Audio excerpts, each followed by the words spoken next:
We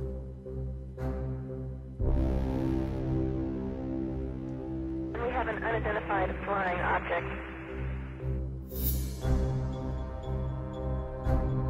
Researcher on a mission with Dr. J. Andy Elias.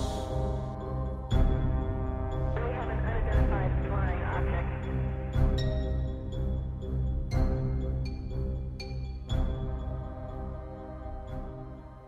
Welcome back to another episode of Dr. J Radio Live. Of course, I am your host, Dr. J. And as always, we have a fantastic show for you today. But today is an extra special show for you today on one of my most important topics and, of course, most everybody's topic out there. You've heard celebrities on the show. You've heard politicians. You've heard all sorts of researchers. This is the one person that managed to put everything together and literally put a movie against the standards of everybody else out there. The billionaire elite, the major corporations, the media corporations.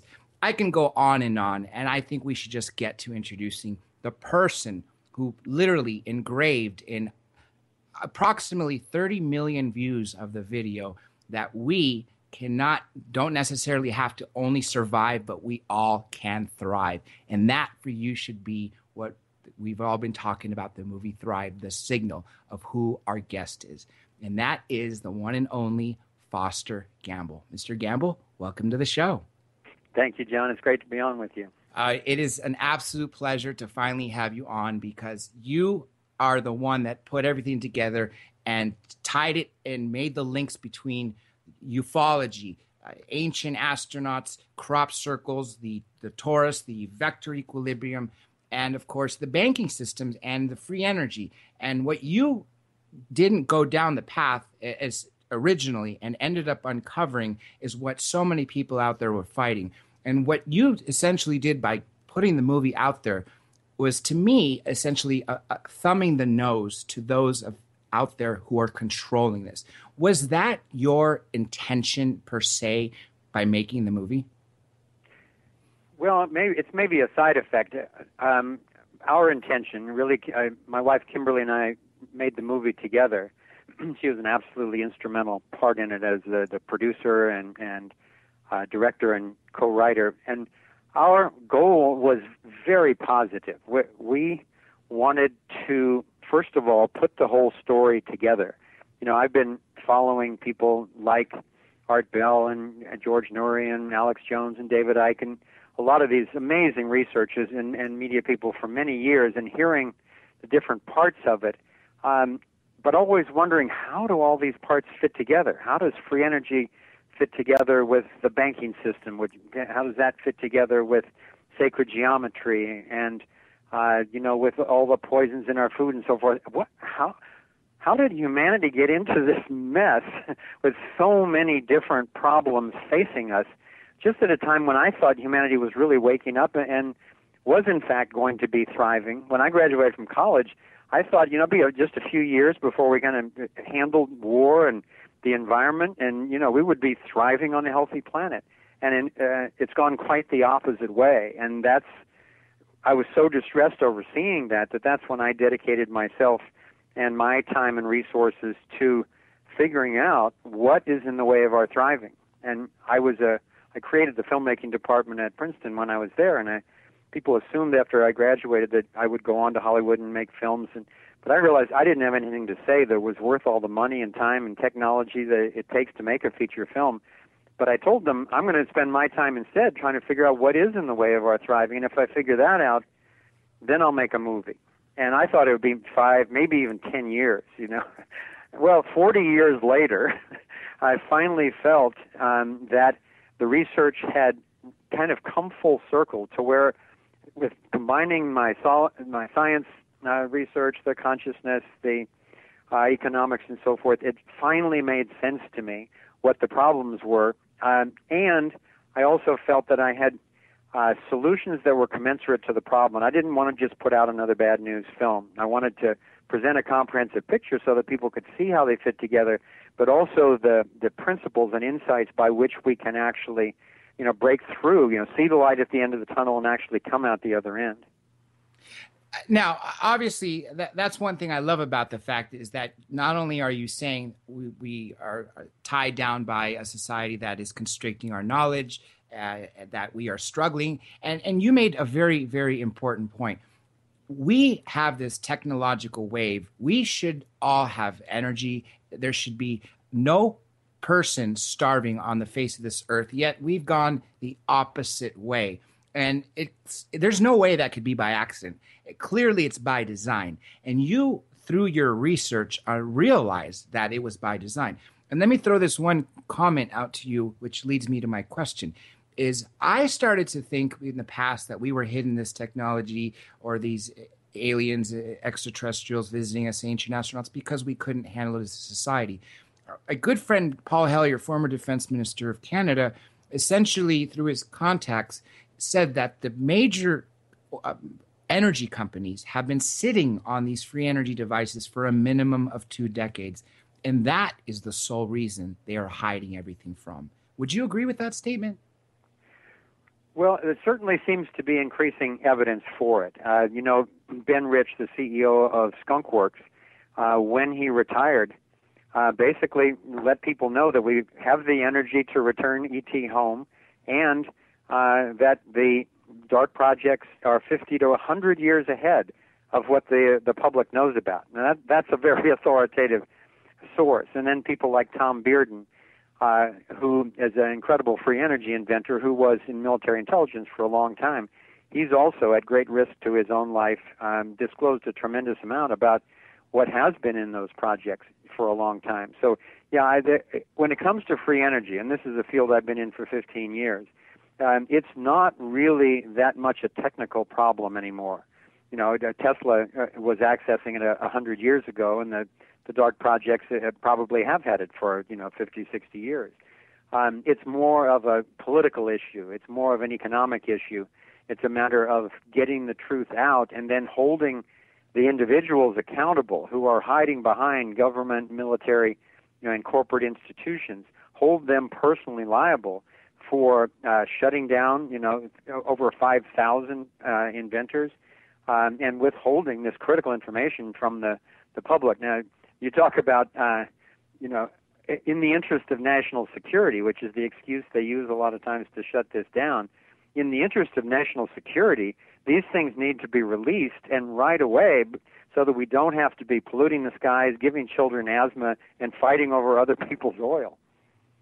I'm so glad you mentioned that because this Bearden might be the name of the fellow that you had in Thrive, but like you said, there have been over 5,000 patents that have been suppressed that could have solved all our problems. And if I'm not mistaken, it was Bearden who was suppressed right before he was supposed to give a presentation with his device to the UN and the U.S. Senate by, of course, no other than George Herbert Walker Bush. Was that the same fellow we're talking about? Well, that was actually Adam Trombley. And then there was another person that we mentioned in the film named Gene Malov, who was a Harvard, MIT engineer, physicist, and he was going to be going actually on the Art Bell show the night before he was bludgeoned to death outside of his mother's home, where he was cleaning out the garage.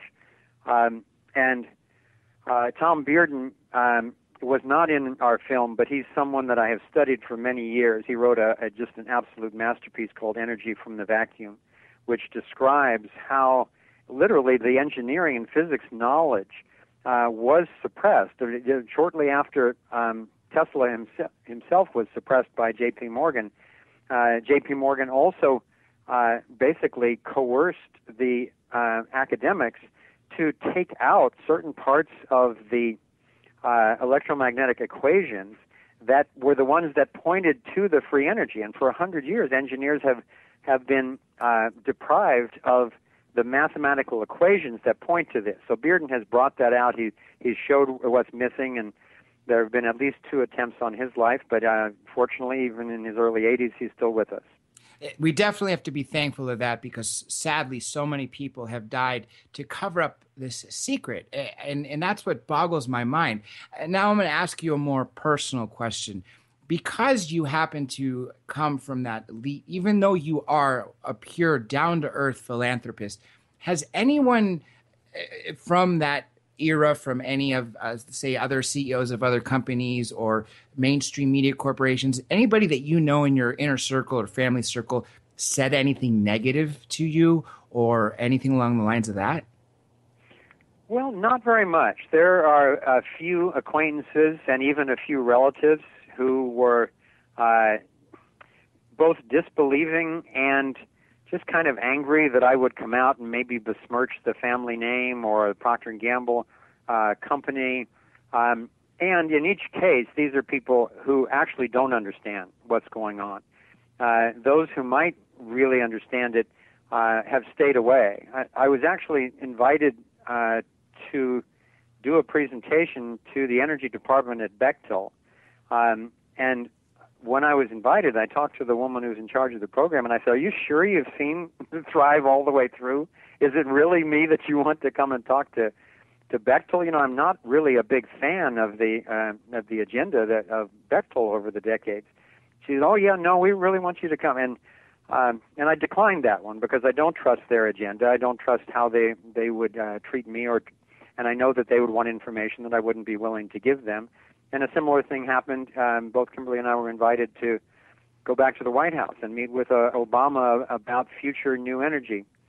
But once again, I mean, you know, it's flattering to be invited, but if those guys wanted free energy out, it would be out yesterday.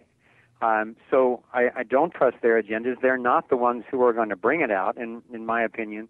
So I really don't have any interest in talking to them when they're not going to tell me the truth, and I'm certainly not going to disclose to them the locations and identities of the people who have been successful providing the new technologies that can actually spread this inexpensive, clean, and safe energy all over the planet very quickly.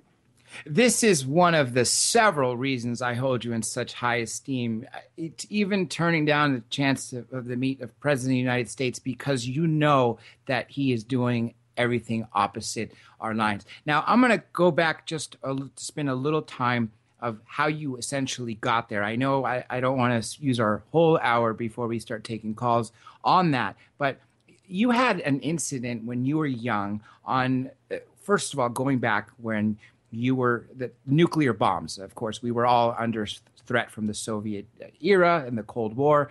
And so you saw the mushroom shaped. And then when you were on the school bus, you had that flash or that insight that led you down to realize that everything in nature, from down to the size of the atom to as large as the universe itself, essentially operates the same. And I was wondering if we could talk about the journey and then go into the torus and, of course, the vector equilibrium. Sure, I'd be delighted to. I was blessed to grow up in a family that was really kind and fun and had good relationships. And so really the only major trauma from my childhood was when I was instructed to duck under the desk when we were doing air raid exercises, drills at my elementary school. And so they would kind of explain about nuclear bombs, and they'd say, okay, now in case a bomb we were to be threatened at the explosion of a bomb nearby, that you're going to hear this siren, and then when you hear that siren, you need to duck under your desk and put your arms over your head. So they set off the siren, we all ducked under our desks, and there I am sitting under the desk thinking, this is really screwed up. If this is what they think is going to protect me and the other kids from a nuclear bomb, I don't think the adults understand what's going on. I mean, as a sixth grader, I could tell that wasn't going to work. So I think I carried the tension of that on a daily basis. And then it was in the ninth grade that I was riding on this school bus. And I had really sort of put out this prayer to the universe of, how can we as human beings relate to energy in ways where we're not going to blow ourselves up? And it was a heartfelt plea. And so I'm riding along on the school bus one day, and I'm looking out the window, and I think the sun was flickering through the trees, so I think it probably helped to kind of put me into a semi-trance state. And all of a sudden I had this full-blown vision where floating in the sky in front of my eyes was this vision of a solar system, with the sun at the center and the planets going around. And I thought, wow, that's interesting. And as I watched, it morphed into an atom. And I was in my first year of studying physics with a fabulous teacher at that point. And I saw the solar system morph into an atom with the nucleus at the center, and then these electrons, buzzing around the outside. And I thought, there's a connection between those two. And I continued to watch, and what I saw was a human being, and I felt like I'm being shown myself. And it had this same torus shape, this donut-shaped vortex field around it. And the insight just hit me really hard that I was the same pattern as this tiny little atom and this vast solar system, roughly halfway between in scale. And what I really decided in that moment was I need to figure out what the fundamental pattern is that is in common at such a small scale, such a large scale, and at my scale. And I became so obsessed with that I would go up after sports practice into the physics lab, and I was building something. It was kind of like the Close Encounters of the Third Kind, where Richard Dreyfuss is building this mountain out of mashed potatoes, and he doesn't know why. But once he sees the mountain, he realizes, okay, I'm supposed to go to that mountain. And what I ended up doing was building something on the bench in the physics lab, where I took blocks of glass and arranged them such that I would curve light. I would refract a single light beam, and I kept building different shapes until finally this single beam of light was bent into an arc, and then finally went around in a large circle and came in on itself. And once I connected the beam back into the circle of itself, I realized I had it. And I went and turned off the light, and there was just this glowing torus of light floating in the middle of the room. And I was just ecstatic. And so the next day I showed all my teachers and the other students and so forth, this is it. This is what I've been building. This is what I needed to see. And they're all like, well, it's really beautiful, but what is it? And I said, I don't know, but I know that's it. That's what I'm looking for. So that was my early glimpse of the torus. And I went to my physics teacher and I told him about that vision on the bus. And he said, to his credit, he said, it's a really profound vision that you're having about this torus pattern being fundamental throughout the universe. And keep going with that and let me know what you came up with. So the fact of the matter is I kept going with it up until this day. And finally when Thrive came out, I tracked him down. He was visiting from England. I tracked him down and sent him a copy of the movie and told him, this is all thanks to you. Thank you for being the best teacher I ever had. What was his response, if you don't mind me asking? And the reason why I'm asking this is because mainstream science is not taking a look at this when this is what they should be looking at. Yeah, his response was very enthusiastic. He was really heartwarmed to hear it. He had only taught for a couple of years and went on to be a software developer. And for him to find out 40 years later the impact that he'd had on my life and then the impact that was having in the world was really exciting to him.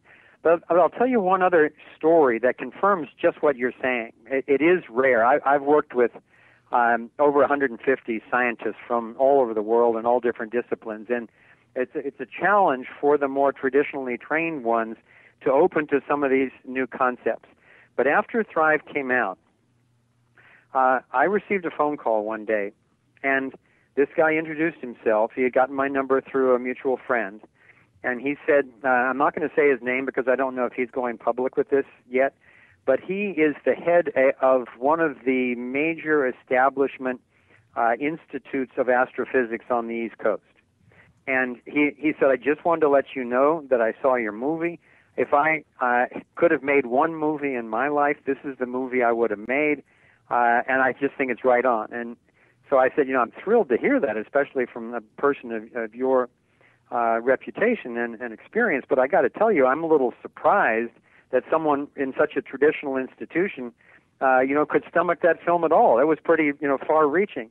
And he said, yep, I know, but I want you to know that from my own research, you're right on about free energy and you're right on about ETs.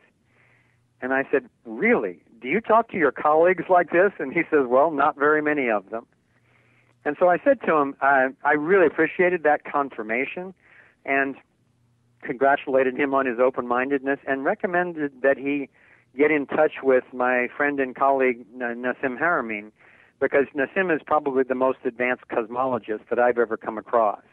And even though he had a completely non-traditional kind of autodidactic experience of his own education, he really created his own education. And so I mentioned it to this guy, and he said, oh, Haramein, yeah, I don't really have anything to learn from him. He doesn't even have a PhD. And I said, okay, well, if that's what you believe, then I'm sure you don't have anything to learn from him at this point. And so then to his credit, I heard about 2 months later, I got a call from Nassim, and he says, hey, this guy called me up. And he invited him back to this institution, flew him in from Hawaii, and set up a meeting with a dozen of his colleagues for an entire day. And Nassim just blew them away. And they were so excited once they began to really understand what he was talking about rather than just write him off for a lack of credentials, that they invited him to stay a second day, and they are in ongoing full communication as we speak. And that is fantastic because he truly, as you mentioned, is one of the most advanced cosmologists I know. And of course, he confirmed he's going to be on this show. We didn't lock in a date, but we were able to make that announcement today. And of course, he sends his regards to you. And so we look forward to getting his insight. But one thing I want to throw in, going towards Nassim and everybody else in history along the lines, is you don't need that education to get there. What about Tesla? Tesla had all these visions, and only now, 100 years after he was talking about the alternating current, are we using it? And yet he was suppressed at the time for the AC in favor of Edison's direct current. And now, of course, we're using the alternating current. Same thing with his Tesla coils. He was suppressed with the free energy devices.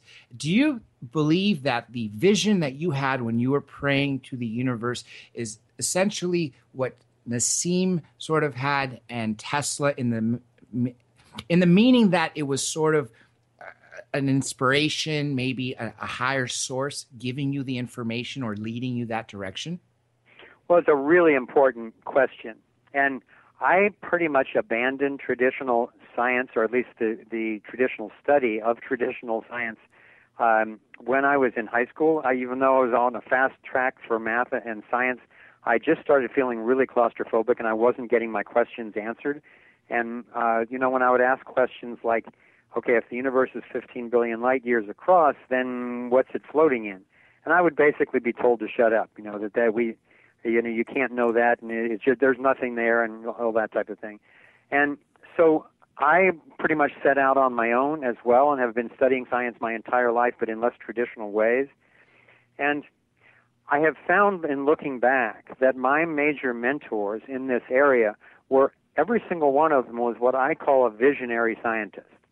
And what I mean by that is that they all had visions of how the universe worked, and then basically started studying science or continued their study of science in order to understand better and to communicate what it was that they had seen in their vision. And my major mentors have been Arthur Young, the author of The Reflexive Universe, The Evolution of Consciousness, and the inventor of the helicopter. Yes. And Buckminster Fuller, of course, holds hundreds of inventions, and a visionary scientist named Walter Russell, and then Nassim Haramein. He and I worked together for about 5 years. And these are all people, as I got to know them, that I heard their stories, and they were all shown really profound insights, and their insights all matched up with one another. And they all matched up with my own personal research. So that was tremendous confirmation for me. And as I've gone around to visit free energy laboratories, many of them don't have what they think they have, but there are also many who have absolutely phenomenal breakthrough technologies working. And as I've, gained the trust of these inventors and really gotten to know them personally, I asked them, where did you get these insights from?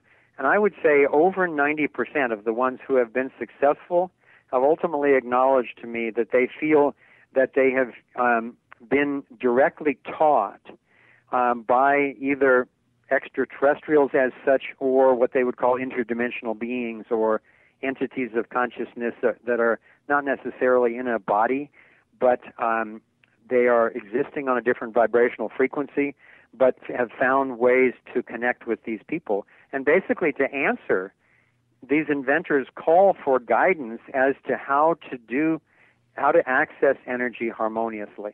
And I recommend to any budding inventors out there, if you're really on a quest that is nonviolent, that is beneficial to humanity, ask very deeply. And that's what I did when I headed up a scientific think tank for 3 years called the Sequoia Symposium that we mentioned in Thrive.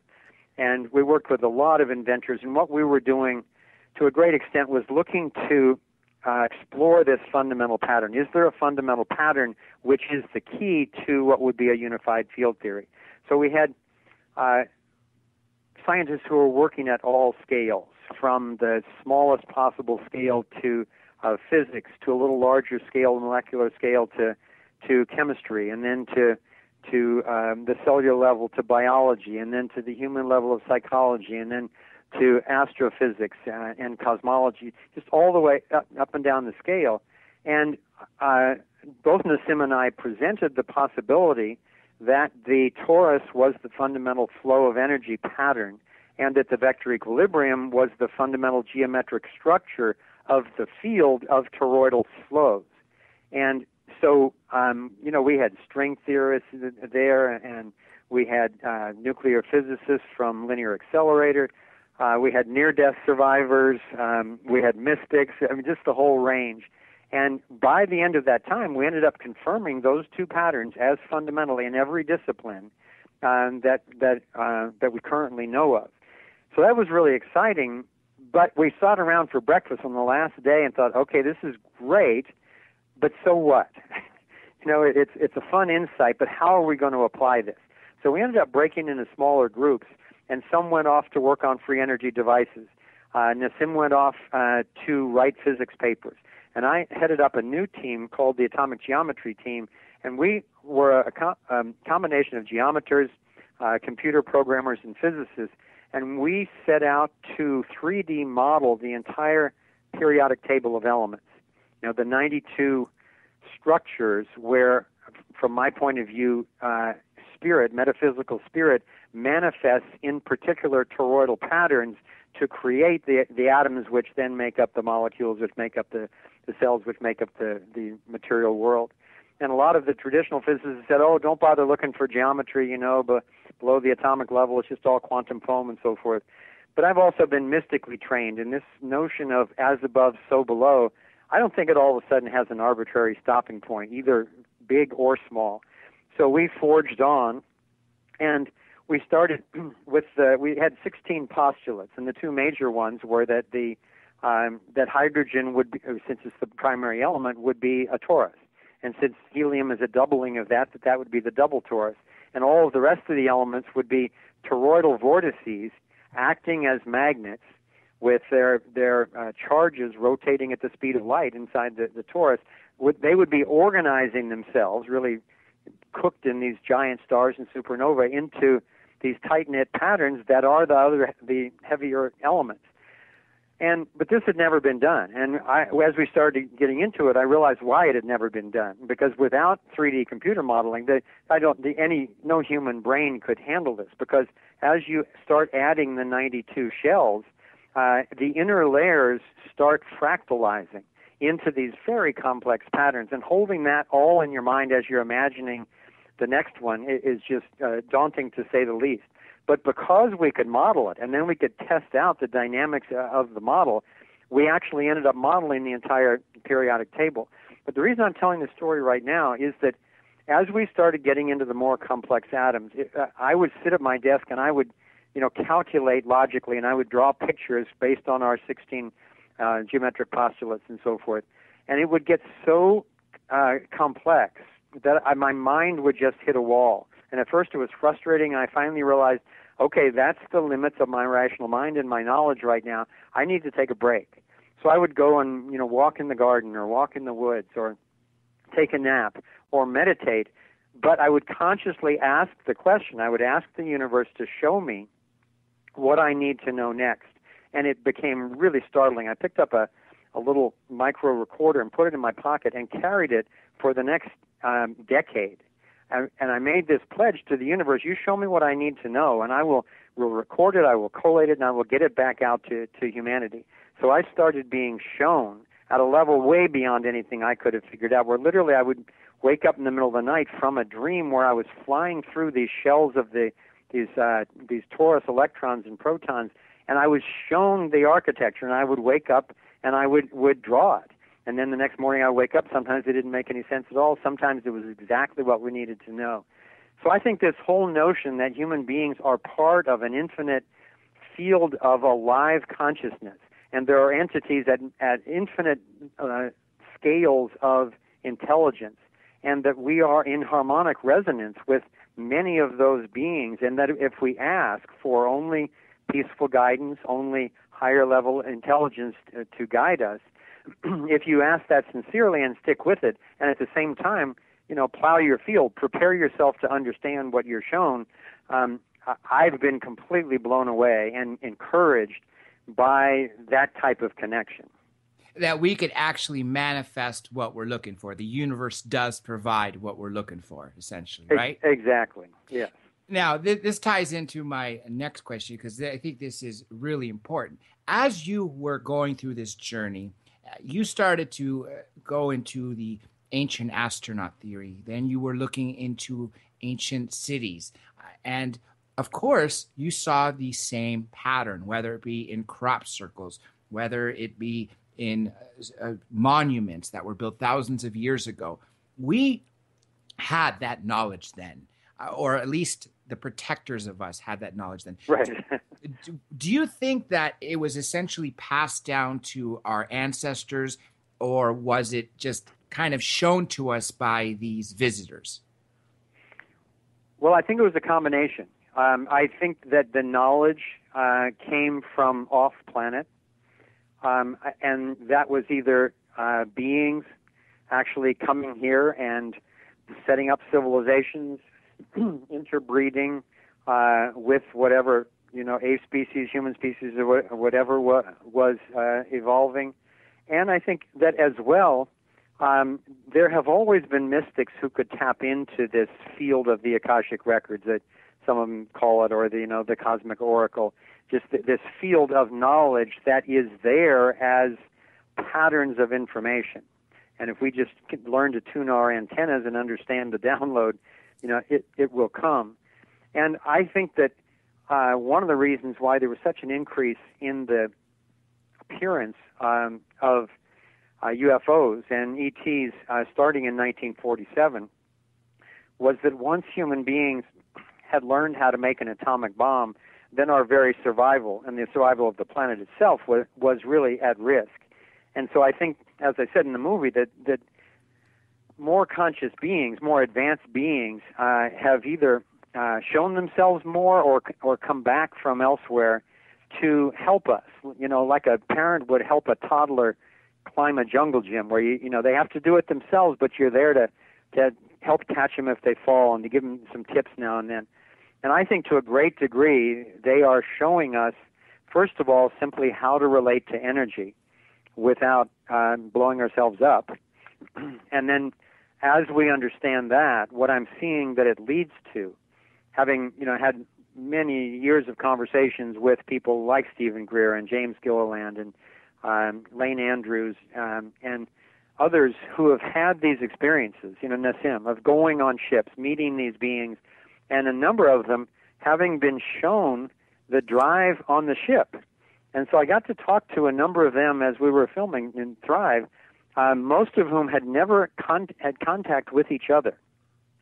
And they were all describing essentially the same double torus dynamic with a crystalline center as the drive on the ship. And that would have, sounded crazy to me, just like science fiction, except that I had been studying for 30 years the geometry by which life, forms matter. And what they were describing was the double torus dynamic with the vector equilibrium crystal, which is exactly how nature builds a sustainable system, is with a combination of those two things. So the notion that there are intelligences who are traveling, many of them metaphysically, but many of them physically as well, that they're traveling with ships and other beings through the universe, tells me that they're not burning Exxon along the way. They're not taking 30,000 years to get here from the nearest star.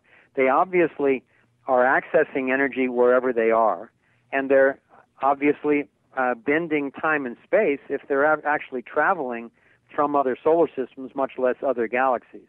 And so that really interested me for a long time, and those two pieces finally came together, the free energy piece, the suppression of free energy and the suppression of UFOs. As Adam Trombley says in our film, the two of them go hand in hand, because if the free energy technology were to be known, or let's say if the ET presence was to be acknowledged, the next thing that the public is going to be asking is, how the heck did they get here?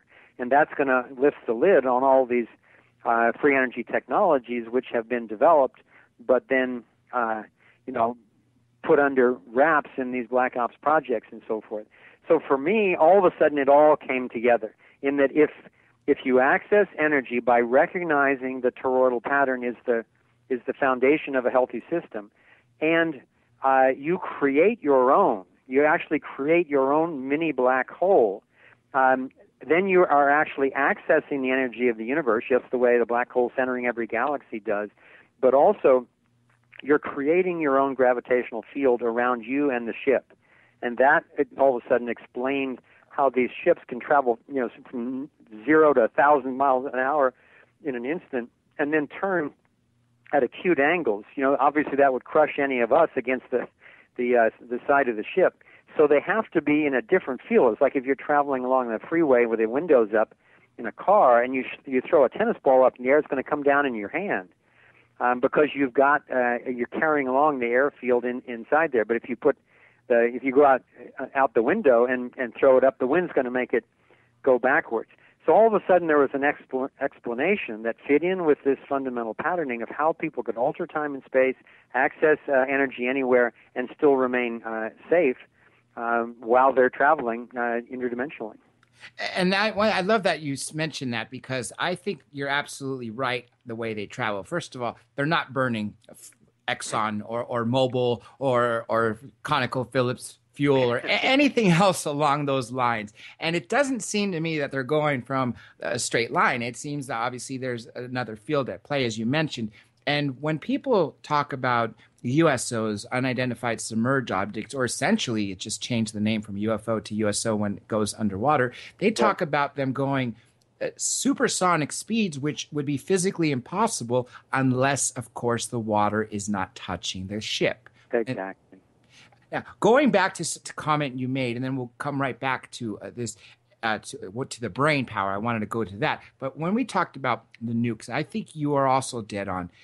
We, as a society, we discover how to split the atom. What is the first thing we do?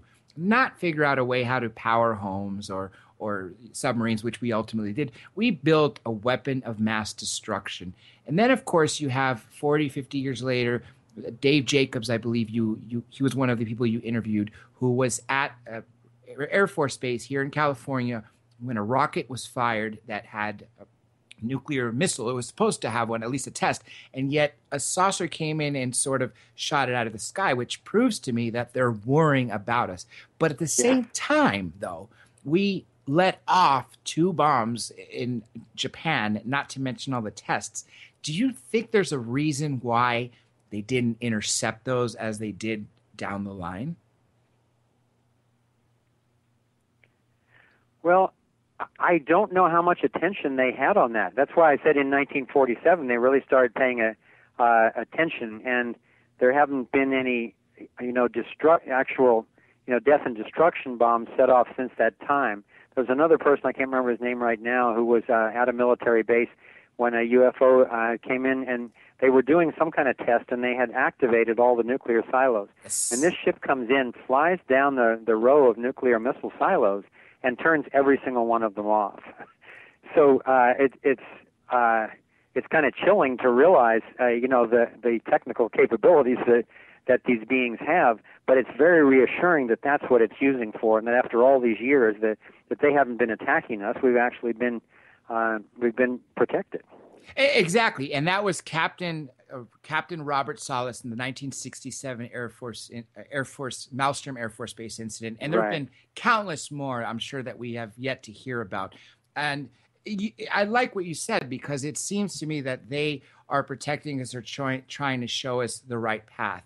And I think that's where we need to be heading, because we are killing ourselves. Now, we are getting to about little 15 minutes near break, so I'm going to gear this back to something I wanted to ask you earlier on. When you were having these visions, and I believe it goes back thousands of years, even Leonardo da Vinci was an absolute visionary. There's just no other way to explain that, I believe.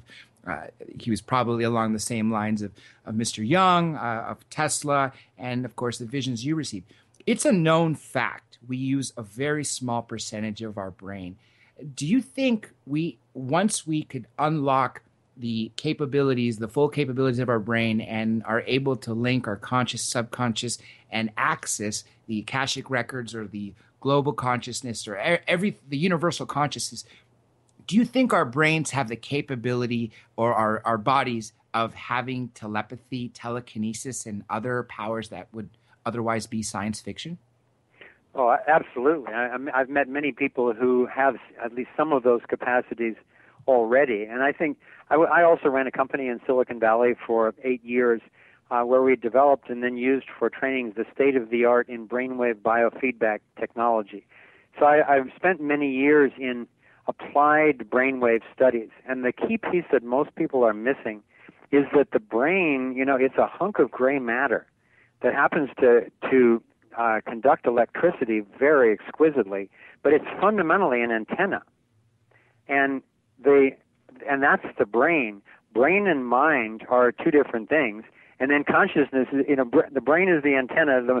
The mind is sort of our unique structure with which we work. And then consciousness itself, I would describe as the field. And I think what we're doing is developing our antenna to simply access more and more of the field. And as we do that, all these various powers will come in. And, most of us have probably seen the movie Lucy. And, it's a Hollywood movie, and they had to have lots of drama in there. But I think there was a lot of truth in there, too, in terms of she went from, very intelligent to telepathic to telekinetic to ultimately shape-shifting, where with her consciousness, she was actually changing form itself, including herself. And a lot of people, from the Venus Project, the Zeitgeist Movement, and so forth, I've had discussions with many of them about, we got to get rid of money because money is the root of all evil. And in my opinion, it's not money that's the root of all evil. It's the dishonest use of money is the destructive force. And I think we're going to need an efficient medium of exchange, and an honest one, whether it's puka shells or sticks or credit or gold or whatever it is. We're going to need mediums of exchange until that time when we have developed our own consciousness to where we could actually create anything that we want with our minds. So if you want a computer, you can actually dream it into existence. If you want a Van Gogh, you can dream one into existence. But it's not going to be in my lifetime. I don't know if there's anywhere in the universe that exists already. But I think that's where we're heading, where we're realizing ourselves as energy beings. One of the things that I really learned from working with Arthur Young for many years was most people think that they are their bodies. But if you really look scientifically, not just, through some sort of spiritual tradition, but if you look scientifically at your body, well, you're going to see it's trillions of cells, and those cells are made up of a gazillion atoms. And then you go and you fly down into those atoms, and it's 99.9% empty space. And then even the so-called particles, they're not little billiard balls flying around there. They're vortices. They're toroidal vortices. And so they're actually just whirlpools in a continuous sea of energy. And so really, other than forms, dissipative structures that are forming in the medium itself, there's nothing there. And every cell in our body has been replaced within the last 7 years, except, John's still there and Foster's still here. So by definition, there must be some metaphysical core to our being that is sustaining us and that is, in fact, organizing all of these trillions of cells and gazillions of atoms all the way along. So once you realize that who we are is, in essence, and scientifically provable as metaphysical beings, then the whole the whole concern about death can drift away, and the notion of telepathy becomes more of an obvious just development in our future. And I've met people who just have astounding capabilities of tuning into other people's minds and auras anyway that has sort of confirmed that for me. And I'll tell one quick story that is a further confirmation that ties it back into the technology and free energy. I visited one of the most sophisticated labs that I've seen. It's in the United States. And there's a team of people working there, headed up by a scientist who is in his 60s. And when he was, I believe, 9 years old, he had an encounter with an extraterrestrial. And this being greeted him very lovingly and then basically passed into his body a blue orb. And that orb electrified his body in just a blissful way. And his consciousness went on this journey through the cosmos and basically focused down onto a certain way of reading these Akashic records. And he said he has had that skill ever since. He tried to shut it off because it, made him seem strange to other kids, and so he tried to shut it off for a while, but fortunately he stopped that because it was destroying his health.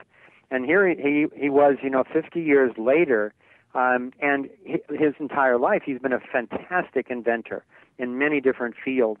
And he described to me the process where he goes into this little trance, and all of a sudden his inner vision is traveling through, it's almost like bookshelves in a library or something like that, but it's little kind of thumbnail images that are whipping past his head, and he asks a question and holds it really intensely. And when he senses that he's getting close to the answer, those streaming thumbnails will stop, and he'll turn his head 90 degrees, and he will be shown the appropriate answer to the question that he's asking. And it was, quite a story to hear. Of course, I don't know whether it's true. He's been a very successful inventor. But right after that, we were having lunch with his team, and there was a presentation going on by a graduate student who's working on some solar technologies, and he had his very famous Asian physics professor there doing the presentation with him. So it was an impressive presentation. Then at one point he said, we've taken it this far, but this is the point at which we're stumped. And, this is a room full of geniuses, and it gets very quiet. And I look over, I'm sitting next to this older scientist, and all of a sudden his head just goes back and his eyes roll back, and I thought, oh no, this is embarrassing. He's falling asleep in the midst of this presentation. He was gone about 30 seconds, and all of a sudden his head pops up again, and he raises his hand. He's a very humble guy.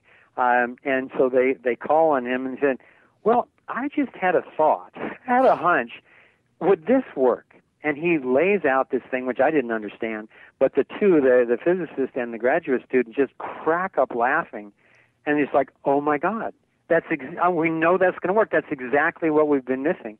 And this guy turns to me, and he just kind of winks, and he says, that's how it works.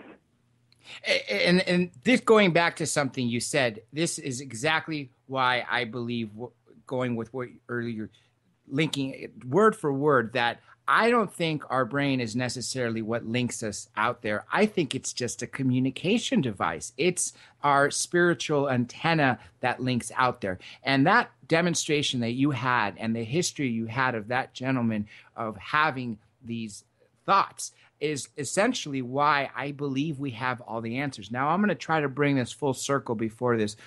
hour one finishes, before we start taking calls and, of course, having more conversation about this. It seems to me that we've had these answers. And we've had them for hundreds of years, thousands of years from the extraterrestrial contact. Then we come into the 20th century and we have this technological boom. To me, it doesn't seem like a coincidence. Obviously, people had messages such as Tesla, Mr. Fuller, Mr. Young, and all these other visionaries, including yourself. Yet, what is happening around the world? We are killing people. We are at a constant state of war. People are starving every day. There are diseases that we can control, yet we let people die. What happened to humanity? Why all of a sudden is the corporate greed, the banking system, the financial systems trying to bankrupt us and keep us in a state of poverty and let people die on a daily basis? I know this is speculation, but I wanted just to get your perspective on why do you think they allow this to happen? Well, I would be delighted to share a bit of my take on that. And I want to start. I taught the martial art, the nonviolent martial art of Aikido for 15 years. And Aikido was founded by a Japanese man named Morihei Ueshiba, who only died in 1971.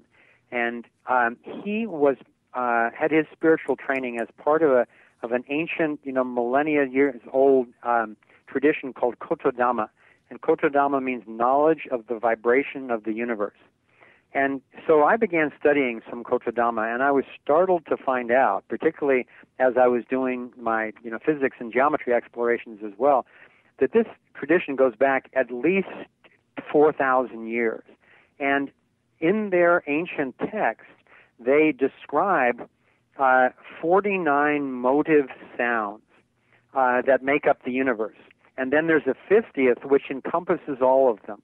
And that 50th one, they call it the Kotodama chant, and they go through the syllables of Suawei. They're basically making a sequential toroidal dynamic in their mouth, and they used it to transform their consciousness. And it turns out they do the same thing at the Monroe Institute, where they've been studying out-of-body experiences for 40 or 50 years. They use that same technique to create what they call a resonant balloon around the body, and that helps you lift out to the next level of the torus. And the reason I'm saying this is that in the ancient texts, they say that that this knowledge would go underground for a long time, and it would be entrusted to the Hebrews for safekeeping. And at a time in the future, when the left side of the brain had been developed sufficiently to match the intuitive right side of the brain, then the knowledge would be brought out again. And they actually say in their ancient texts, they've got these sounds, and the sounds that would indicate when we had reached that point actually make the syllables computer. It blew my mind. And anyway, so what I think is that we were vastly intuitive for millennia, and then in developing the left side, we got very rational. We got very logical, deterministic, scientific. All that was critical, but it's dangerous if we don't accompany it with the balance, literally between the vibrations of the two hemispheres of the brain, but in terms of worldview, of that balancing the intuition and the love with the science and the logic. And that's what I think is happening now. There are beings, whether they just had damaged childhood or whether they were part of bloodlines that either just really got caught up in the left side of the brain or were influenced by ET interbreeding or whatever. I don't know. I can speculate on all that, but I don't know the answer. But the fact of the matter is the would-be controllers on the planet right now, beyond a shadow of a doubt in my experience and my research, are mostly psychopaths and sociopaths. And that's why they've been able to rise to the top of the power centers, of the military, of the governments, of the media, of the intelligence agencies, because their devotion to power rather than honesty, rather than compassion and love and harmony, allows them to go along to get along, and so they rise to the top. So we've basically given over the power of our own survival to a very sick group. Unfortunately, with the internet and the emergence of consciousness at the next level on this planet, we're recognizing that.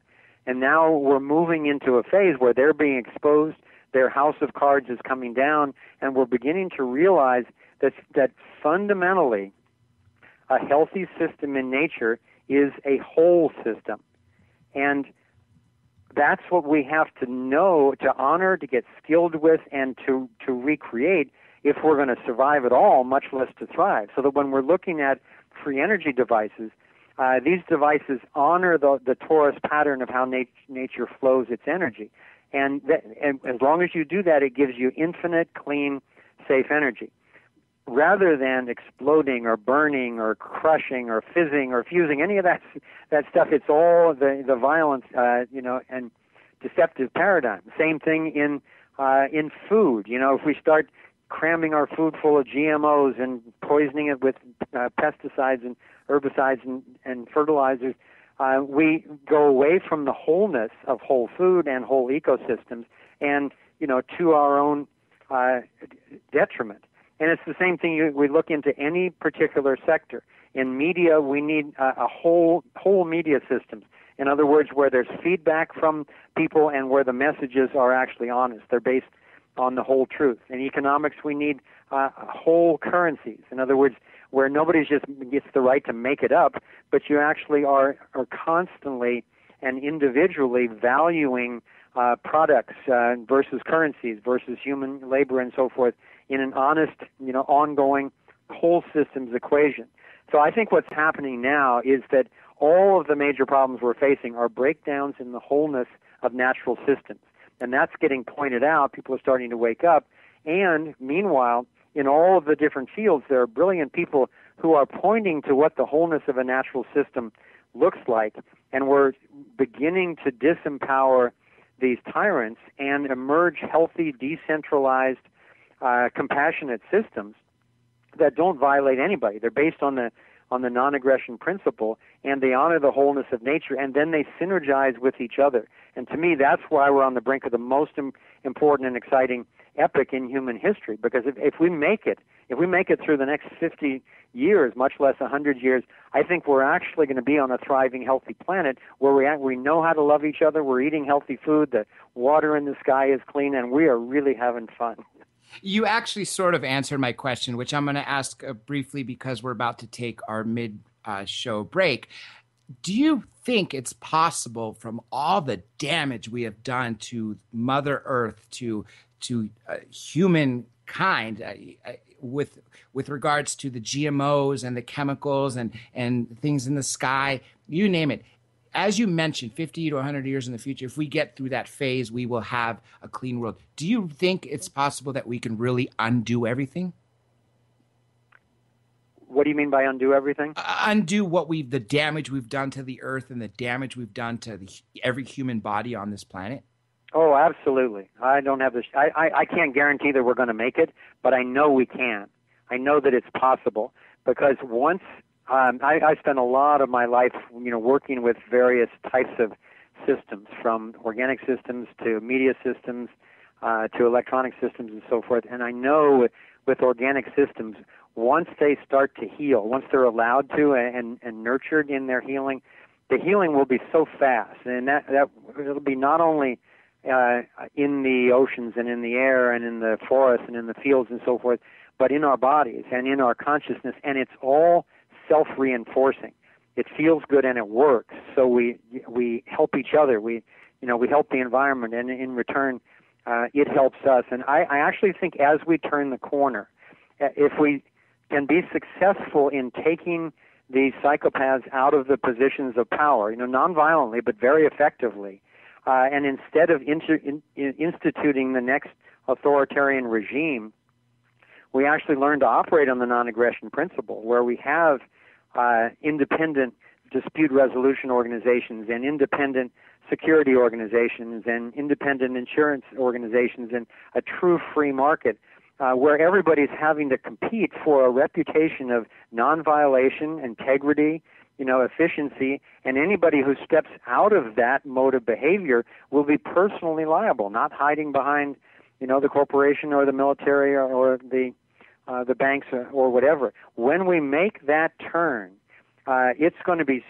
and that kind of behavior, that kind of destructive behavior is going to be so shunned that a person won't be able to have a social life, they won't be able to get insurance, they won't be able to stay in business if they're doing the kind of things that the military-industrial complex and many of the kind of raping and pillaging corporations are doing right now. So we'll still have organizations. Nobody will have a monopoly on money, and nobody will have a monopoly on force, and no one will be allowed to violate others under any excuse. And I think one of the greatest things we've done, thanks to you, is educate people that we honestly can thrive. Mr. Gamble, we are going to take our quick mid-show break. Everybody stay tuned. We'll be back in 3 short minutes, and then, of course, we'll open up the calls to you out there. Right back with Dr. J Radio Live and Foster Gamble in just a few.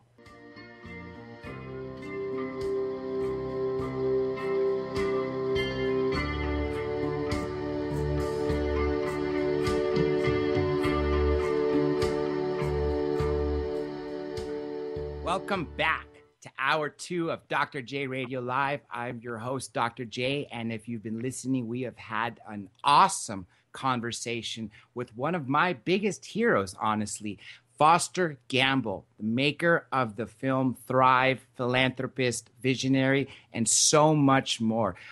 Honestly, I think this is one of the big reasons why we have an opportunity to take a turning point.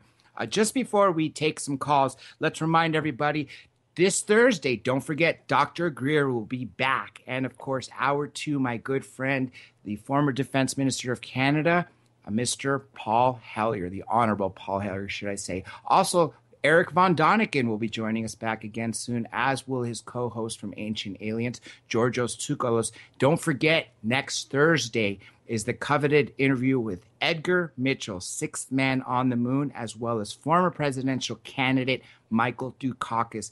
Also, Richard Dolan interview from last 2 weeks ago has been finally uploaded for all you to enjoy, as will the Congressman Merrill Cook and Nick Pope video be up. Now, before we take some calls, let's turn over to Mr. Gamble and get some information on what's next for him, as well as where we can get some more information. ThriveMovement.com is the website. Mr. Gamble, is there anything we'd like to add to that website? And then, of course, what is next for you?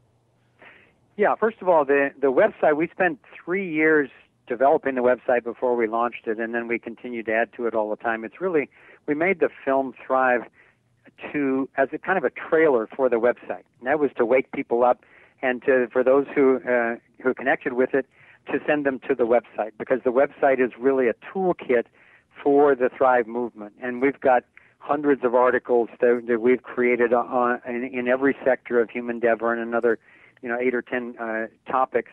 And it can we intended that it be like a time capsule that could really save anyone time who's interested in getting up to speed on virtually any issue, but also not only how they fit together, but how they lead to highly leveraged solutions which can actually work. So a couple of things about the website to know is that the movie's there for free, and then we've got something we call the Solutions Hub, where we connect, there are over 1,000 Thrive-inspired solutions groups in about 100 countries around the world.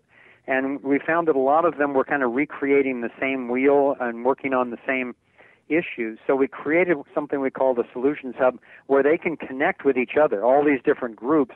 So if somebody's working on GMOs or chemtrails or something like that, they can either connect with other people locally, or they can connect with other groups around the world who are working on the same issue, and then share best practices, share petitions and lawsuits and, funding sources, and all the things that each group is having to do individually. If you can just download, flyers and artwork and so forth, it just saves you a lot of time. And this is building a decentralized, informal, self-creating network, taking on all these issues across the planet. So to check out the Solutions Hub. And then one other initiative that we launched almost 6 months ago now is called Thrive Together. And there were many people from the network who had really enjoyed the film and the website and were working on things, but they were curious to know kind of more what went on inside Thrive, what's happening in our think tank. So we launched something called Thrive Together, where once or twice a month we have an online event where we have a video meeting space using the WebEx technology, And either Kimberly or I or special guests that we bring on, in fact, we had just had Richard Dolan on a couple of months ago, will come on and present on a particular topic for, say, half an hour. But then we open it up for the next hour and a half to discussions with people in the network. So we get the chance to learn from the network. The people get to interact with these experts, and we don't know where it's going to go. And that's what excites me the most, is really the think tank, much more than just the presentation aspect of education, is the think tank where we all get to learn from each other and we don't know the answers going in. So I highly recommend it. There's, right on the homepage in drivemovement.com, there's a tab there announcing our next event, which is Beyond Left and Right Politics. We talk about where a lot of people ask, where do we go for our news? And in April 18th, we're going to have our next event on transcending right and left politics, and what we do to try to get reliable news. And so I highly recommend it. Click on that tab, and it'll take you to a page that describes the whole program. And we welcome you to subscribe and to join into our think tank. This is why you are a true philanthropist and one of my biggest heroes, because not only have you given your time and effort and money to put out education in the film Thrive, you are ongoing helping the world. Now, let's take this opportunity to take some calls. Callers out there who already know the number, go ahead and feel free to start dialing. Those of you who are using Skype, of course, you know what to do. And those of you who want to send in texts, of course, you can via Twitter. And, of course, the call-in number, 818-923-1713. Again, 818-923-1713. With that being said, we had one patiently waiting from break. Let's turn into our first caller. Area code 909. Welcome to the show. What's your name? Thank you. Thanks for the welcome. This is Jennifer Giordano, and I'm calling from the road. Just got out of Zion National Park. My question for Mr. Gamble is, how do we access more like you, meaning heirs to the throne of different, wealthy families? And how do we convince them not to go the route of the family business or status quo, but actually to be a maverick like yourself and take the wealth and use it for good? Well, I love the question, Jennifer, and it's one that Kimberly and I have been thinking about a lot. And it's not one that we actually have to spend a lot of time in initiating, because it turns out that with all the education that's going on through things like Dr. J's show and through Thrive and so many other videos, books, radio programs, and so forth, these people are getting exposed. The more where we're starting to put our effort is then how do we connect with each other, with the people who are already waking up in the category that you're talking about, and then how can we coordinate our efforts both to fund important things, because a lot of these people have tremendous resources, but also to just get the word out about people who have had the blessings of, being born into resources. How can we connect with one another and help each other to help others not get caught up in the old paradigm thinking, or not to get caught up in all the secrecy and the sense of elitism and domination and everything. And I'm happy to report that shortly after Thrive came out, and continuing to this day, we continue to be contacted by members of the Rockefeller family, by members of the Rothschild family, by members of the Johnson family from Johnson & Johnson, and numerous other families. And what was particularly exciting to me was to see that these are people who are already waking up. Many of them are from what I would call the millennial or Xer generation. They're the young adults in these families who have access to the internet and who've had powerful discussions in their schools, and who've been challenged by their friends on the legacies of their families. And a lot of them are really waking up and have approached me to have confidential conversations. And and to strategize. And we are strategizing about what we can do together, what we can do for other people in this category who are waking up. And one of the things that I envision for the future, and I've shared this with them, and many of them are very open to the idea of having televised or live stream discussions amongst a number of us who are heirs to various fortunes, to talk about what that experience is like, to humanize that experience, because it's so, most people's perception or projection on it is so different than what it really is. And I would love to be able to share some of these contacts, out into the world where people can see these young people waking up. I know I'm not going to name any names until they choose to do it, but one member of one of these families I know was just absolutely horrified when he started realizing the legacy of his family as a mid-level teenager, when he started accessing the internet and being challenged by his friends. And he didn't believe it at first, and then he realized it was true, and then he realized, okay, it's up to me and people like me to turn this around.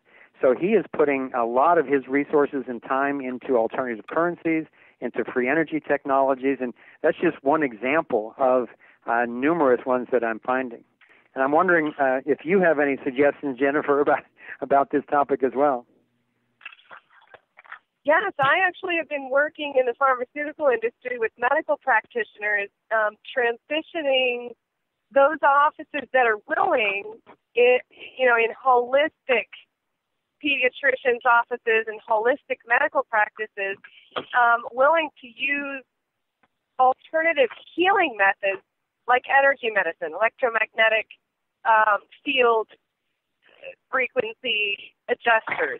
That's what I would call myself in the technical world, is the chakra balancing and alignment of the non-physical bodies. And I've got doctors who are interested in what I do and have been bringing me into their practices, which I find to be really exciting. And what's worked for me with these people who have a very old paradigm way of thinking, what's worked is to show them that the innovations that are coming forward to the future of medicine, it's going to be very lucrative for them. It's going to be very beneficial for them. And I think that heart-based consciousness, just thinking with the heart, can penetrate any business in the world. If you find that the profit that you thought you could make in one way, you can make hundreds of times that when you really come from the heart and when you're really doing a solutions-based approach. So wow. It's all about the heart. It really is. Well, I'm glad I asked, and I'm really inspired by what you're doing, especially in the pharmaceutical field. And it's getting more and more awkward for doctors, just like it's getting awkward for bankers and for people in the military as they wake up to what's really going on and realize how they've been duped and used and then kind of backed into a corner. I have a close friend who's been dealing with cancer for about a year and a half, and he did not want to go the traditional route, and he's been trying several alternative cures, including cannabis CBD, and he has a checkup recently, and his doctor was completely blown away. The doctor said, frankly, I didn't think you would necessarily be here anymore at this point, but things have really reversed, and I never see what I'm seeing, in your scans and so forth. How the heck are you doing this? And so, the guy, this is really unusual for a doctor. He took 2 hours with my friend. He said, I just need to understand this. And so my friend described all the various things that he was doing, none of which, he's doing, vitamin C, intravenous drips and so forth periodically, but they're virtually all non-traditional, what you're talking about. They're holistic, alternative natural cures. And so the doctor just was really moved, and he said, I've been feeling this more and more. He said, I cannot talk publicly or professionally about what you're telling me. And this guy is fairly old, so he may, just retire soon and go into something where he's free. But a lot of these people are facing this dilemma of how can I operate from a whole system point of view, from the heart, and really not be limited by commerce or by control in my healing. Yes. Jennifer, they have the desire. They do have the desire from what I've seen. Yes. Jennifer, thank you so much. I apologize to cut you short, but we do have 4 other callers that have been patiently waiting. If you want to hang by to the end until they're all done, by all means, we could take more questions. But we do have one written question before I go down the callers. Everybody who's on right now, just hang tight. We're going to take these calls in order that they came. Let me read you the written question that just came in. Mr. Foster, I'm going to read it literally as it was written. And it essentially says, what is Foster's take on Bitcoin? And does he see it as replacing the monetary system or some other form of krypton digital currency? Yeah, really important topic. And I'm certainly not an expert on Bitcoin, but many of my friends and some of my teammates here are. Some of them actually mine their own Bitcoin and so forth. And I've really been following it closely. And I would say as kind of the essence of my approach to currency, because people are asking me since Thrive all the time, well, what is the right type of money system to have? And my response to that is that's the wrong question. As soon as you speak in terms of a system that we must have, then you're talking about some sort of centralized authority imposing something artificially in a monopolized way on the market.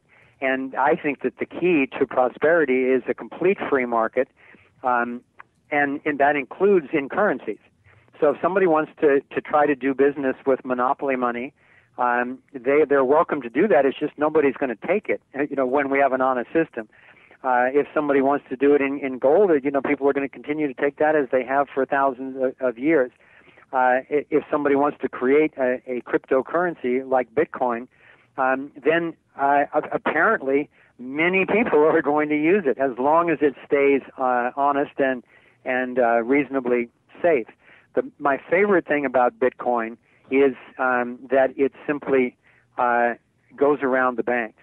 We don't have a middleman. It's like, having direct spirituality rather than thinking you have to go through your minister or your priest or your rabbi to connect with your spirit. Bitcoin allows people to do direct commerce with other human beings without centralized control. So I think that cryptocurrency is absolutely here to stay. It's going to get more and more sophisticated. Bitcoin's the first and the most popular, but there are many, many other ones coming online. And I guess the last thing I would say about it is that we take Bitcoin on our website, and I'm a real believer in Bitcoin for certain types of transactions. And at the same time, I recognize that Bitcoins themselves have no intrinsic value. So I don't think that they have the same kind of lasting efficiency as a storehouse of value that gold or silver or some other type of durable commodity would have. But I think they're a really important part of the free market in currencies.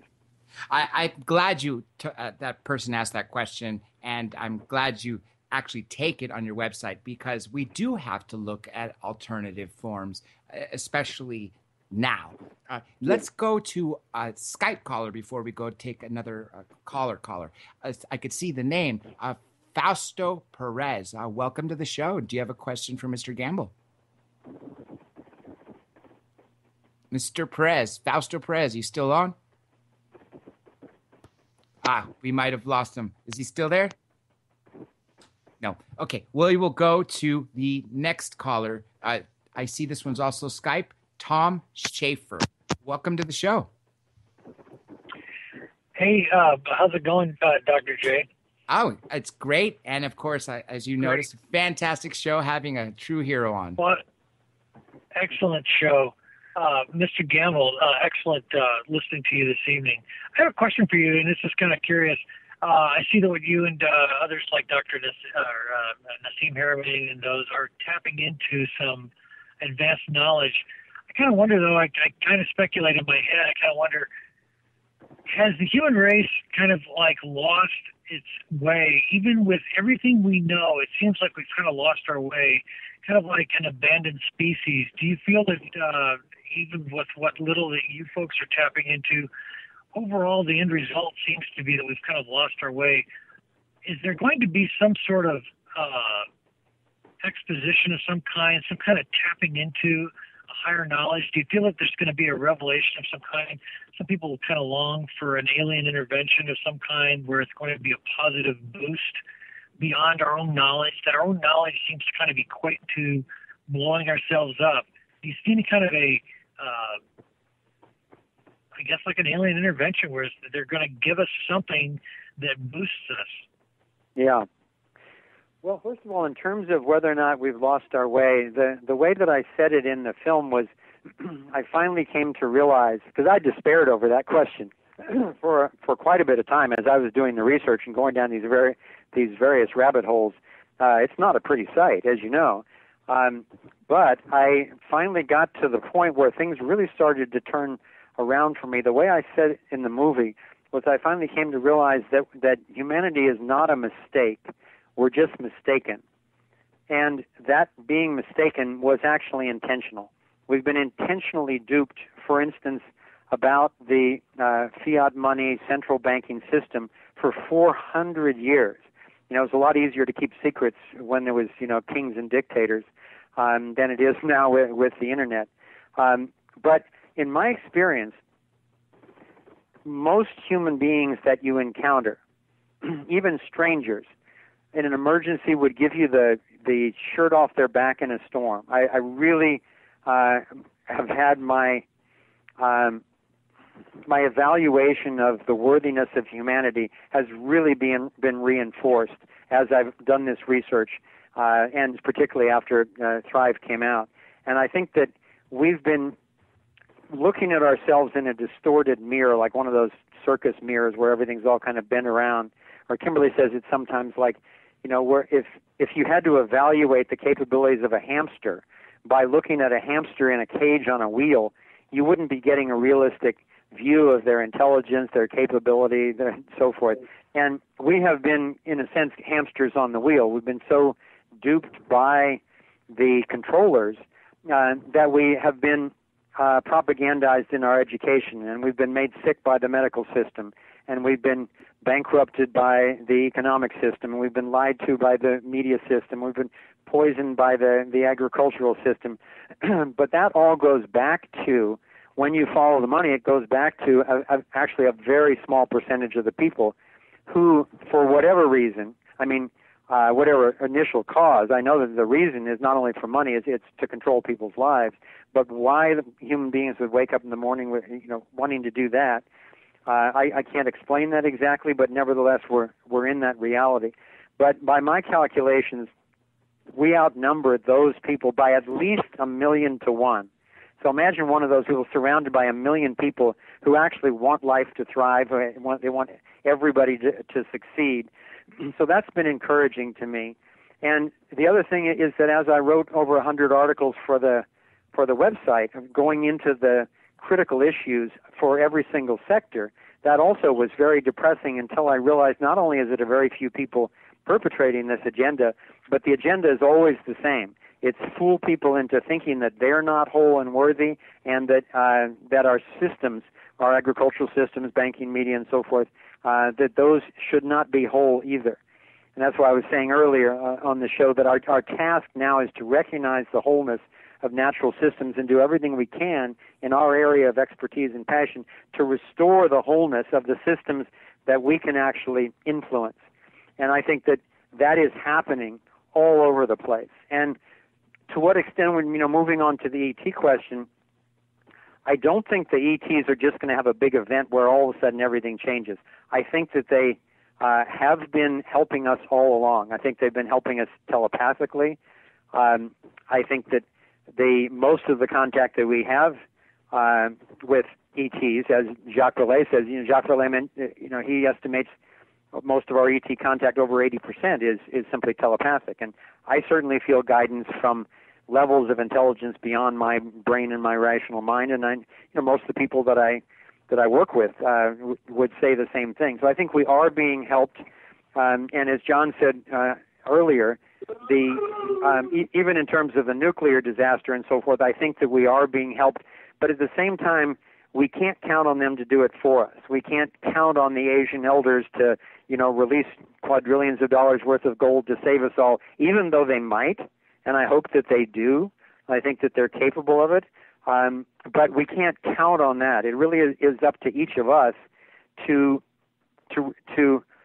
restore our own wholeness and then help those around us, and then to accept the help that we get, whether it's from ETs or Asian elders or mystical beings or interdimensional entities, whatever it is. But it all starts with each of us recognizing that we are the sperm that won the race. We won the swimming race against 60 million other competitors. Each one of us was the one who made it.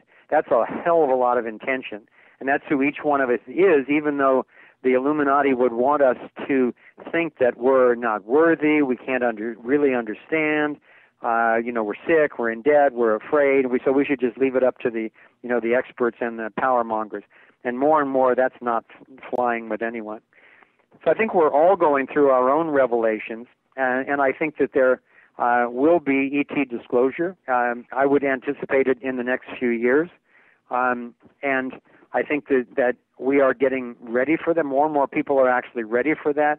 And even after that, I think that the fundamental issue will be for everyone to not only claim their wholeness, but claim their sovereignty, so that they don't accept domination or coercion from anyone, and they don't accept it going on against other people around them. Because even if we get ourselves free on this planet, when we encounter beings who are a million years ahead of us in some ways, whether it's telepathically or technologically or ethically or whatever, particularly if it's not ethically, we need to be very clear that we're not surrendering our sovereignty to anyone, no matter how impressive their skills are or technology.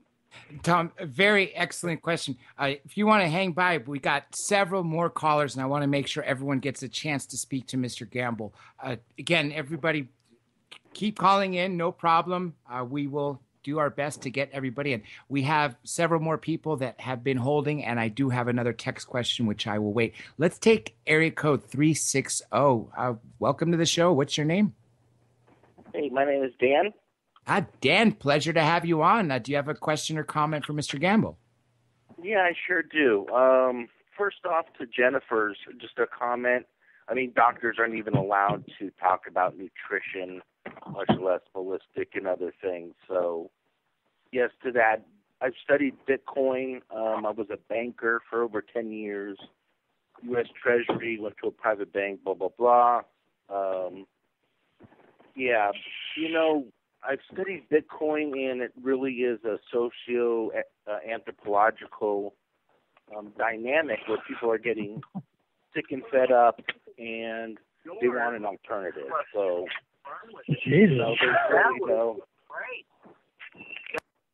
Sorry, we were getting some feedback there. Go on, Dan. Yeah, no. So people are getting sick and fed up. So, that momentum is increasing, and I think Mr. Gamble made a lot of good points. And me being new to this kind of field and studying it, I have two comments that I hope he comments on. One is an epistemological issue with how do we know about a lot, like you said, advanced life forms of a million years, these conscious beings that are millions of years old,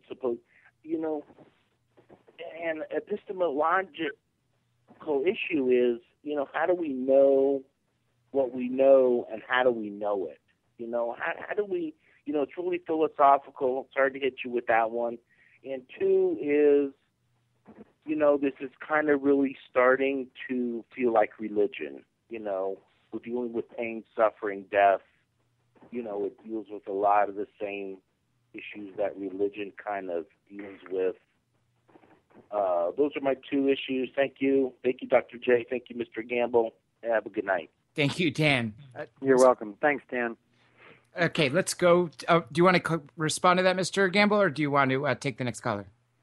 Sure. Let me just comment for a moment. I really appreciate the question, because for me, as it sounds like for you, Dan, the philosophy actually is really at the core of this. I tried to study philosophy in college, and it didn't interest me at all. And now in looking back, I realized that what I was really looking for, which was clear logic, pointing toward a true source for ethical behavior. That's what interested me in philosophy, and it basically wasn't there. The logic wasn't very coherent, and there was actually hardly any ethics in most philosophy at all. And so when you're talking about the religious question as well, when we're talking about, life and death issues and spirit and that kind of thing, this is where it all comes together for me. And I think for me the key is not taking anyone else's word for anything to create a belief. If you have a preponderance of really credible evidence, as Stephen Greer does with over 500 high-level FAA, government, and military witnesses, all telling these stories that are putting their lives at risk, and the stories are all coherent. Now that's a lot of circumstantial evidence that can create a strong leaning toward the probability that this phenomenon is going on. So I think that evidence is, and just empiricism is really vital in all of this. To be open-minded enough to consider that which is beyond the measurement of deterministic science, to observe the phenomenon of our consciousness, which can't be measured really by science, and then to combine those two, to use the scientific method, but not to stop at what you can't measure, to look at the evidence in oneself of telepathy, the evidence that one sees around them or in their personal experience of the spiritual body surviving the physical body, or of contact with interdimensional beings, that type of thing. And I guess the last thing I would say about it is that I've been very influenced by my favorite philosopher is a man named Stefan Molyneux. If anybody doesn't know his work, he's got the biggest, most popular philosophy show in history on the internet. It's at freedomainradio.com. And fortunately, this guy is not only brilliant, but he's very entertaining. He's a former actor, writer. He's deeply studied economics and history, and he's just hilarious. So he's got over 2,000 podcasts that go into every issue you can imagine. But it all comes back to the search for a universal morality. And to me, that is the number one question on planet Earth right now. And most people don't even think it's possible. Most people think that morality depends on what your religion is, or what your ethnicity is, or what your gender or your age, or that it's all a subjective, relative thing. And he makes the claim very clearly that we're not going to survive if we don't get clear on the universal morality. And the one thing that not only does everyone agree to, that Kimberly and I have ever talked to since Thrive came out, but also in the pure logic of looking for a universal morality, the one universal principle is the non-aggression principle. You don't get to hurt me or take my stuff, nor do I get to do that to you. Nor is it okay to lie, cheat, steal, commit fraud. And in that little nutshell, to me, is the survival of the world. And most people go, well, okay, of course, that's the golden rule, just be good, do no harm, and so forth. So everybody agrees they don't want to be hurt or stolen from against their will, but then they turn right around and support authoritarian governments. Whether it's a dictatorship or a socialism, capitalism. I mean, not capitalism, because that's not a system of government, but the socialism and communism and even democracy, they're all about some people having the right to rule others, and that, to me, is the fundamental mistake that has us at the brink of destroying ourselves. Look where we've come from the pharaohs to the priests, to the kings, to the feudal system, to the dictators, and finally to democracy. And as Martin Luther King says, the arc of the moral universe is long, but it bends toward justice. And so this is the recorded history bending toward true justice. But what we're missing is we're not there yet. That democracy, good as it sounds, we've been trained since childhood that that's the shining light on the hill. And it's a big improvement over dictatorships or royalty, but it's still mob rule. So what I talked about earlier on the program of following the non-aggression principle and actually moving beyond the state authority, a state monopoly on power and money, is, to me, it's the golden key that unlocks the door that can actually get us out of this mess and have us thriving on a healthy planet. And the core of that is the philosophy that leads to a universal morality. Mr. Gamble, I thought that was really fantastic what you said. How can those in power think they know what's best for us? I think that just really sums it up. We have several more callers. I believe the one, Mr. Perez, is back. Fausto, can we hear you now? Yes. Hey, Dr. J, can you hear me? We sure can. You have a question or comment for Mr. Gamble? Yes, Mr. Gamble, I loved your movie Thrive. It really helped me open my mind. I started looking into this thing called aerokinesis and I would practice it and things would happen. I'd be able to manipulate the wind. I believe it's because of our electromagnetic field, and we just recently learned that magnetism is faster than light, so we can affect the particles around us with it. But it all came from your movie, and I've done videos with water vapor where you show how you instantly manipulate the water vapor, and that affects a windmill. I wanted your insight on that, and how could we use that to further study and prove it scientifically? Because I know we have things that could detect electromagnetic fields, and I feel if we had that during meditation or some brainwave detectors, it would detect how we were manipulating the particles around us to make this happen. And I was wondering if I could send you the footage, if you could tell me what you think of it, or how are we able to do this? Sure, I would be very interested in that. I've heard of it. I haven't seen it, aerokinesis. And you can send whatever you want to info@thrivemovement.com, and just make a note on there that I requested to see the clips. And one thing I will add to that is that I have a friend who was identified by Stanford Research Institute. He actually was working there many years ago. And they were doing Russell Targ and Hal Puthoff were doing some psychic studies there, remote viewing and so forth. And they went around the whole building to just test people to see who had some psychic capacities. And this friend of mine, who was a researcher there, was just off the charts in his natural abilities. So they asked him to join the study.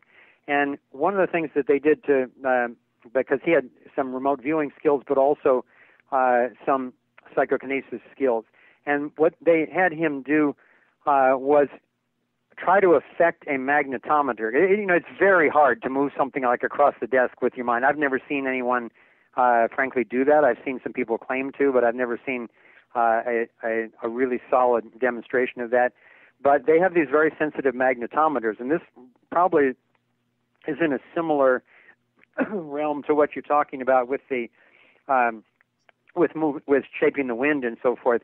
They would have him, first of all, just be through a sheet of glass into the next room, and he would close his eyes and go into meditation, a deep state, and he would connect psychically with this magnetometer, and he would begin moving his body in his mind in certain shapes, and the magnetometer would follow those shapes, and he could do it consistently. Then they moved it to the other end of the building, and they found he could still do it.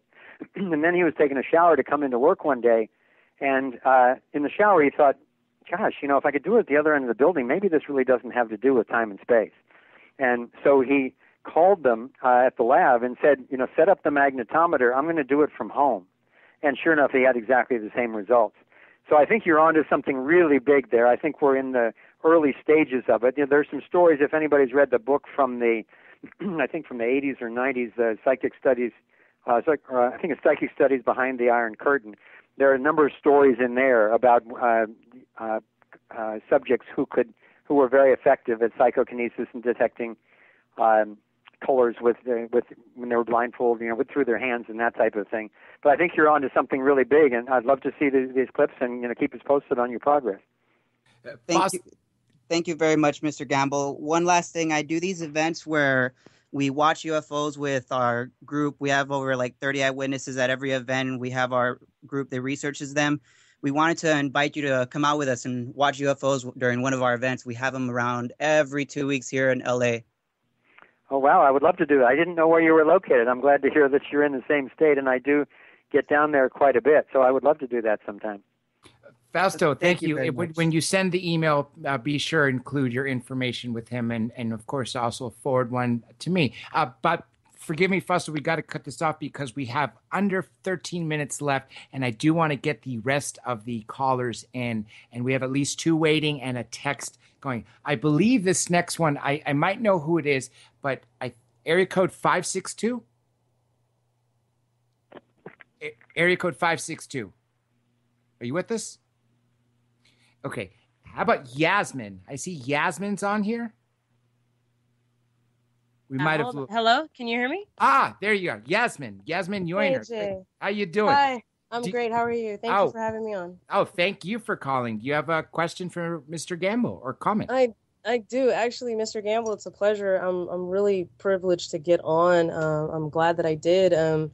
I live in Los Angeles as well, as the previous caller just said, and I'm actually doing a show about UFO contact with the same group, and after I had my first real UFO contact, consistently on a daily basis, it broke my paradigm, as you were saying before, and it really forced me to take a look at things that I was interested in as a child, more sci-fi type stuff, telekinesis, psychokinesis, aerokinesis, things like that. So I've been doing videos and practicing, and it's extremely strange and weird and magical, but at the same time it feels very amazing to be able to do the stuff that I'm finding out that we all are capable of as humans is doing. And the reason why I'm doing a show about it is partially because I saw people like you putting yourself out there and speaking about the technology that we should have, the kind of rapport we should have with our environment and with one another. And it really was inspiring to me. So I hope I can kind of send you some footage and send you the test episode that we've done. And I would love to get your opinion, because my goal, I think, is similar to you and everybody else that's listening. And we want to bring disclosure. We want to bring togetherness and kind of change the planet for the better. And I'm really glad that there are people like you in the world. So thank you so much. Thank you, Yasmin. I really appreciate that. And I would love to, send it to info@thrivemovement.com with that same notice that we were on the program together and then I wanted to see it. Definitely. Yes, thank you again. And again, just a comment you said, Yasmin, this is great. Mr. Gamble, all you listeners that have called in, all you that I have sent messages and comments and the questions, it seems everyone's on the same page. We all want the same goal. Now we just got to perpetuate it. Let's go to our next caller who's been patiently waiting. This is also a Skype caller, Dave Matherly. Or Dave, right? Dave. Yes. Pronounce that right? Thanks for taking the call, Dr. J. Oh, thank you. Foster, I was wondering if, I do follow the 0 point or free energy development, and I was wondering if you were aware of the Andrea Rossi's ECAT from Italy. Yeah. That you heard? Okay. Yes, I am familiar with that, and I'm very encouraged by what I've been reading recently. They had a couple of good articles recently. I don't know if you get Infinite Energy magazine, but they had a whole issue on cold fusion, and they really featured the most recent papers out of the conference on the ECAT technology. And it seems to have made tremendous progress, and they had some pretty useful reviews of the data that was presented, which encouraged me and also seemed to indicate that there's some real question marks still about the technology. It's not, 100%, but right. But really looking very positive and very close. If it's not there all the way, yet it seems very close. And again, this is the further development of the technology that Eugene Malov was going to. Not specifically Rossi's, but this cold fusion technology that. Right. Gene Malov got in trouble for a long time ago. So it's a risky situation, but I love what Rossi's doing. And also there's an almost related, although not quite related, technology. I think the company is in New Jersey called Blacklight Power. And have you heard of Blacklight Power? Sure. Yeah, they've been around for quite a while. They've got a tremendous investment into that technology, and it also looks very promising. Yeah, I'm amazed at that one. That one really, really blows my mind that they can create what amounts to a small star with 10,000 times the power of the sun, and then capture that with photovoltaics and turn it into electric power directly.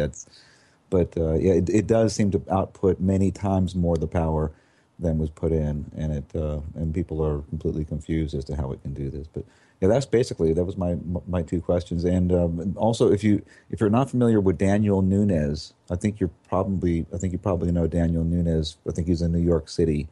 I do. Yeah, he's also doing fabulous things with these toroidal coils. Yes. Yes. Oh, one of his associates was just visiting here a couple of days ago. Oh, good. Because I was curious as to whether you were aware of those. I figured you would be. So anyway, great. Thanks a lot. You're welcome. Thank you. Excellent. Let me go back and read the comment that we had read here. This is a great question. What are the top 5 things someone can do to change the planet or put the planet on the path of thriving? Well, that's a great one. The first one that I would recommend is find your own center, whatever it takes, whether it's meditation, dance, hiking in the woods, working on software development, whatever it is that actually centers you. Find that, because everything else will come after that, or it'll be enhanced by that. We have a section on our website called Top 10 Actions. What can I do? and that's our zero. That's our number 0. And then the other ones are things like, first of all, just get informed, speak up, and connect with others. And that's exactly what bold, independent media like Dr. J's is doing here. And George Noory and Art Bell. I hope he's back soon. I've really missed him, but there's so many great people on the internet now who are, taking chances and having conversations like this, which can go anywhere. I've had some experience with the mainstream media, and the conversations are so limited as to where they will let you go. And so it really is. This is the lifeblood of the transformation that's needed, is independent media.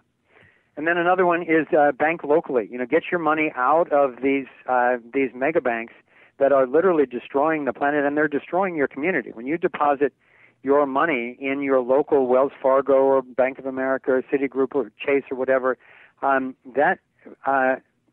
first thing they do with that is multiply it by 10 and loan out fake money to other people, creating more debt, and it's fake money to begin with.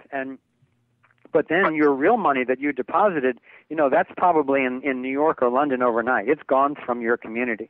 Whereas in our local banks where I live in Northern California, they all have taken a pledge. They all have agreements to do something between 80 and 95% of their loans all go to the local community. So money is getting recycled within the community, and it really creates a kind of a recycling toroidal free energy device in terms of the local money. And another is obviously vote with your dollars. When you're buying something or when you're investing, just like with the banks, be educated about who it is that you're supporting, because ultimately the votes of the dollars are the ones that especially count. And we think that one of the most effective things that you can do is work toward ending auditing first and then ending the Federal Reserve. It may end on its own because it's going bankrupt and it's being exposed, but to whatever degree you can contribute to getting rid of fiat money and fractional reserve banking, that will really help. And I'll say one. We've got a 10, but you asked for 5. Whoever wrote in this question, so I'll say one more, which is work to keep the internet open, and that doesn't necessarily mean what's classically referred to as net neutrality, because that's another potential Trojan horse where, under the guise of keeping it all free for everyone, it's giving it over to the government rather than having a true free market on the internet where people who provide the best services succeed the most, and anything that's fraudulent or coercive gets prosecuted right away. So the internet is the kind of technical aspect of the lifeblood of this free media. So those are actually 6 of the best that I can think of. I got one more before we run out of time. I got one more text question here, and it's this person wants me to let you know that they are live in London because I guess they stayed awake. This is an international show. It says, Right. Fear controls. Are we desensitized by what we see on TV on purpose? I think he meant to sensitize to violence. Yeah, no, I think absolutely. And it's horrible on TV, and it's way worse in the video games. And the kids get access to it more in the video games. But I mean, I don't remember the figures, but by the time a kid reaches age 15 or something like that, he's probably seen hundreds of thousands, or if not millions, of deaths. And maybe through the video games, he's actually created thousands of them himself. And no matter who you are going in, there will be a tendency to get dissociated from the actual act of killing someone, or even the act of watching someone suffer or die. So, I'm actually a big fan of television, but I'm very careful in the television that I watch. And my wife, Kimberly, is a fearless activist in real life, but she has absolutely no interest in the gratuitous violence in movies or on TV. So I recommend for everyone that you just assess your own capacity for it and just be really conscious to maintaining your sensitivity. I'm someone personally who takes flies and ants out of the house. I'm someone who taught nonviolent martial arts for 15 years, and I'm very empathetically connected with or empathically connected with other people. So I'm super sensitive, and at the same time, I enjoy action movies.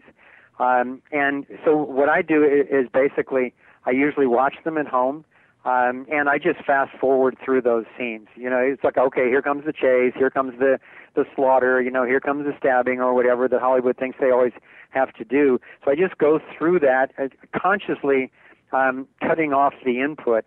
But then, I get the drama, I get the special effects, I get great acting, great music, and all the rest of the stuff that usually gets ruined by the violence. It is very sadly. Mr. Gamble, sadly, we are coming close to the end of our show. Honestly, we can go on for tens of hours, if hundreds of hours. I have so much I could be picking from your brain. I think we just got one more question. I don't think we sadly have enough time to ask it because we do have a little over a minute left. What I wanted to use this time is to ask you, from now until essentially the music comes on, what would be your message to the people if you basically just have the floor to yourself, a final message per se? Well, I would say in terms of the overarching message, it would be the same thing that Kimberly and I insisted was the last line of our theme song for Thrive, which is we already have what it takes to thrive. We have the consciousness, we have the resources, the money is there. It's just pretty much in the wrong hands.